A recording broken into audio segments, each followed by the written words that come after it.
Hi guys, it's Miss Jessica, and today we're going to be doing a special science project with Evie. Evie, say hi. So to do this science project at home, you are going to need a vase filled with water. If you don't have a vase, you can use a mason jar or a cup. You will also need the food coloring, but if you don't have that, you could add paint to water or something that has color to water. So, one second. Okay. If you don't have food coloring for the water, like Evie said, you could use paint. If you don't have paint, you can use a marker. You just soak it in the water for a couple hours and the water will turn that color. I used blue because we're going to experiment with rain, but you can use whatever color you have. And the third thing we need, Evie, All is shaving cream. And a spoon.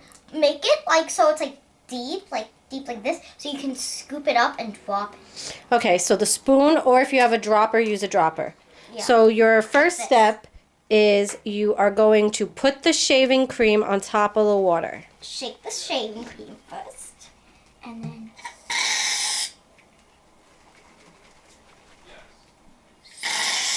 it has to be upright. Oh. There you go. So you're going to fill that up a little more, and that is our cloud. Good. So that's good. So we have water underneath, and here we have a cloud. So you might want to ask your kids, where do we find clouds?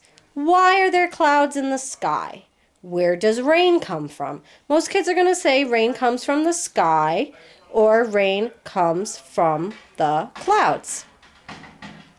Now you're going to take spoonfuls of your blue water and you're going to put it on top of your cloud. So we have one, just the whole thing. Can I spill this?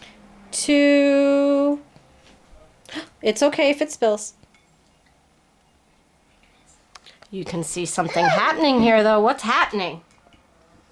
The food coloring is seeping through the shaving cream and going into the water. Good. Put some more. So, clouds collect water.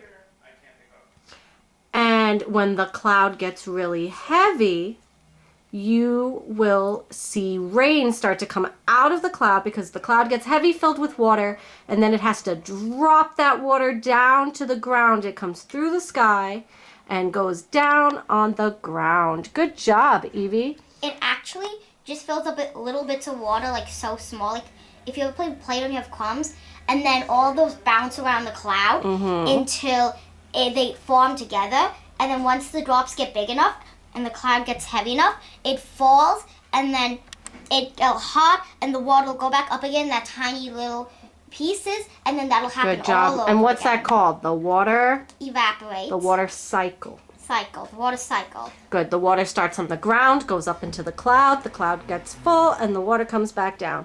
So there you go. This is an easy experiment you could do at home with your kids. You can count the number of drops you want to use. You can use blue food coloring. You can use other colors. It's up to you. Thanks, Evie, for your help.